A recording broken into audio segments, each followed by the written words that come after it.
Everyone, and welcome to another lesson. Now in this lesson, I'm going to show you how to access the database. So if you just go to cypresscollege.edu, you'll click on library and you'll land on this page. You'll go to databases. Now I did provide a few possible sources that you could use to kind of get you started. But if you are a little bit confused and don't really know where you want to start, you can always start with one search, which is right here. And as always, if you need any additional help, you can chat with a librarian as long as it's regular business hours. So let's go ahead and click that. Okay, so let's check out one search. All right, so say that we are totally clueless. We don't really know what we want to do yet. Let's just start with a general search of Frankenstein. Okay, so one of the things that you want to adjust is make sure you only get peer-reviewed journals in English. And go ahead and apply the filters. Okay. So here we have a few options. Let's go ahead and check out this one. Maybe you want to focus on, maybe you want to do a psychoanalytic reading of Frankenstein and its characters. So here it is. And in order to view the full text, you'll go right here. All right. So one of the good things about ProQuest and really most of the databases is that they'll give you an abstract. So make sure you read that. There's also this even shorter summary. So you'll just read through that. It looks like they're exploring psychological trauma that was experienced by Victor Frankenstein after reanimating the creature. And you want to make sure you get the PDF. That way you have access to the page numbers. So when you're citing, and actually this is very short. Okay, so because this is a little bit shorter, we're not going to be able to use it. Our sources have to be at least 5 or more pages. So let's look for another one. Let's see. So that one doesn't work. Let's go ahead and let's look at this one or this one. Let's see.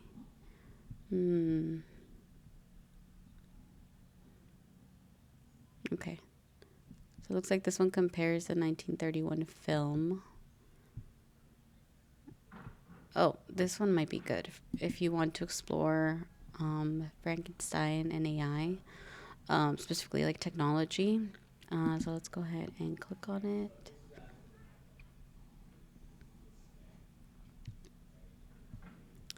Okay, so here we have the abstract. Let's take a look at it. How do we get the PDF? Let's see. Print it. Let's see. Sometimes if you print it, it'll... Oh, yeah, there you go. So you would just hit print, and that way you have a page range.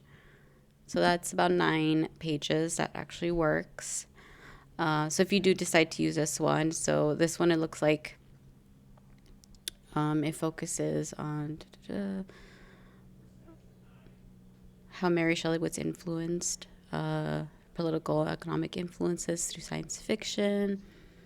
Here we go. So it further addresses how Frankenstein's monster may have been one of the first created forms of artificial intelligence. Oh, that's interesting. And it's recent, so it was published in 2023. So if you wanted to use this one, you could always email it to yourself. You click right here. You could use your Google Drive, OneDrive, or send it to your email. And there's also this cool feature on most of them where it'll create the citation for you. You do want to make sure that you toggle between these. Sometimes it's on APA or Chicago. Make sure it's MLA, and always double check the citation, because sometimes there's things that are off. So you want to just cross check it. But that could be one that you use if you are trying to work with technology and Frankenstein. So there's that one. We can, let's take a look at some of the sources, the databases that I provided. Say you wanted to do a psychoanalytic focus on the novel. So let's just see. Again, do a very general search. This is kind of how you start. You just start poking around and see what works for you. Okay. So we have peer reviewed already set, full text. Let's go ahead and check this one out. Let's see the first one. So this was Mary Shelley's Frankenstein, What Made the Monster Monstrous. So it's 2015, not too dated. Usually want to find articles that are maybe between 15, maybe like 15, 20 years old. Not older than you. Okay. So it's about 10 pages. Let's go ahead and, so we have the abstract here. So you read that, decide if you want to use it. If you do want to use it, here we go, access options, PDF, and it'll give us the PDF. All right, there you go. It's 12 pages, perfect. And that's a reliable source. And again, it gives you the option to save it. Here is how to cite it. So if you see here, the style that is set is this Brazilian National Standards. So you want to make sure you find the MLA 9th edition, and there it is. And again, as always, just make sure you cross-check it to make sure everything's correct. And sometimes if you copy and paste it, the italics will not stay. So again, that's why you got to cross-check, making sure it's correct. So that's one.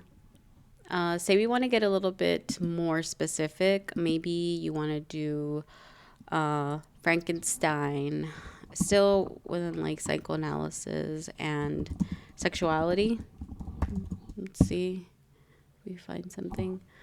Okay, let's see. Wedding, gender, and race in The Bride of Frankenstein. So that is in the film, it looks like. See, making a monster 19th century British horror novels and their relevance to the counseling process. That might be interesting. Let's check it out. So this one's a little bit dated. This is 2000.